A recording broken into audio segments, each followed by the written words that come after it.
Oh, we're live. It's 5 a.m. Mester Scrum. We're here, and Bubbles is here, and Eddie's is here, and Hart's here. The whole crew is here. Keep an eye on there. My, I guess, live studio audience, if you want to call it that. Today, I actually got microphone on, so that's good, right? Anyway, 5 a.m. Mester Scrum. We're here to talk about Agile and Scrum in a practical and tactical way. Hopefully, to get you home to your family and friends, so you can enjoy their company and have some fun. And at the same time, grow a business, whether it be business in your office, help build a new product, get stuff out to the customer, build value, and not stress out with doing super hours and overtime every weekend and doing crazy things like that, and just have some fun along the way. And today, I put some posts up. I was checking out closed captions, see how it would work with LinkedIn and Facebook, and posting that up and experimenting a little bit. Had some issues with Hootsuite because apparently LinkedIn doesn't allow you to schedule posts. So you use a third-party software, something like Hootsuite, but then it wasn't working yesterday. So when I posted up on all the other social medias and I used Hootsuite to do the LinkedIn, it said it was monitoring my bandwidth, so it didn't put it up. So I didn't know why that was. I haven't posted in a while. Usually don't have a problem, but every once in a while. Anyway, so we usually talk about two topics, do it in 15 minutes and be done with it. Today, this is episode 185, and we have some extra entertainment in this video, as you can tell. It's live video, so it is what it is, and try to get up early, but I was just teaching myself, like I said, how to do closed captioning, just reading some videos this morning, prepping for the day. So today I want to talk about two things. I want to talk about, getting out of your groove and how to get back into it. Because to be honest with you, that was kind of like me for a while with posting videos and social media clips and things like that. And how do you, how do you do it, right? The key is getting things done, right? And the other thing I want to talk about is I saw a couple of videos today, and maybe it'd be a longer topic, but I'm going to try to keep it short just to keep it brief. I see videos where people are saying Scrum is not a place to start. There's some high level people out there that are, keynote speakers that are talking about you shouldn't start with Scrum. Maybe do test driven development or extreme programming or something. So I want to talk about that a little bit. I agree, disagree with what's being said and how it's being used, because everybody puts caveats on how they do it, right? So first I want to talk about getting out of your groove. So for myself, and the reason why I share this is because I want you to know things that I do and coach things and experience some of the things. Was in a groove of putting out content and splicing in the weekends and stuff, and kind of got out of it doing other things during the holidays. But it's time to get back into it, right? One of the things that usually gets you out of the groove is a lot of little stuff laying around that you haven't finished. And until you clear that out, it's very hard to get into that groove of doing what you do. The beauty of Scrum is it helps you establish that cadence. And once you get in that cadence, other things happen and make it easier for yourself. So that is one of the things I really love about Scrum, even though some people say don't use Scrum. And I think it's really important sometimes to get that cadence, just get in your regular habit of doing something. People need that at times, right? They need that scheduling, that thought process, get in that habit of doing things so that it gets to the point where it gets done. Without that habit and that sequence, it's very difficult to do that. So, once you get out of the groove, how do you get back into it? The key, and you see it in all the videos out there, is getting stuff done. Just doing. I mean, you just got to do it. Once you get out of the groove, at some point you got to say, wait a minute, I'm out. I got to do what I got to do, and I just got to get it done. So the real key to doing that, and you just have to be honest with yourself, is you have to get it done. So pick something that you used to do in group and just get back and just do a little bit. Maybe you're not doing it all.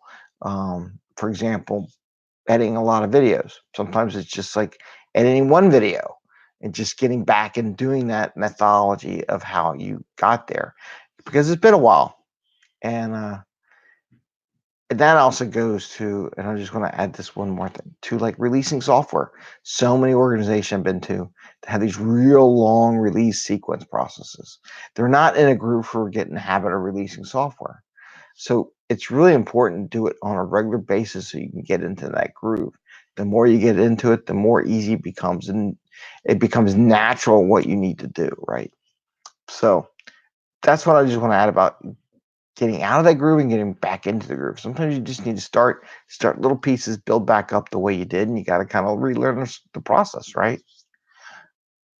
The other item I want to talk about is what I saw in a couple of posts. Like, there's always houses of Agile, like anything. There's a house of what does what, who's got the best practice, how you do things, right? I think Scrum's very good. I like the other practices. I like the things they say. There's more extremes in some areas and some in others. The idea is Scrum is not the place to start. Kind of disagree a little bit. There are other ones when you have a mature organization that really knows what they're doing. It's great. Some people will say safe. I think they say safe because it has a, what do you want to call it? A runway of getting material ready for the teams to start working on. Some will say, let's do Spotify. And you see the Spotify, we're going to all be Spotify. That system works well when the team are actual users of the software. So if you are a user of the software, you know what you're doing. You don't necessarily need a roadmap for what you want to produce because you're a user, you're a customer. When you write your software, you kind of know what you want to do. So that system works. In Scrum, everybody says you spend all that time doing the ceremonies, learning how it all works. Part of that's important. Just like any sport, right? You don't necessarily go play football. You learn how the plays work, the different positions. You learn some basics. Once you learn the basics, then you play football.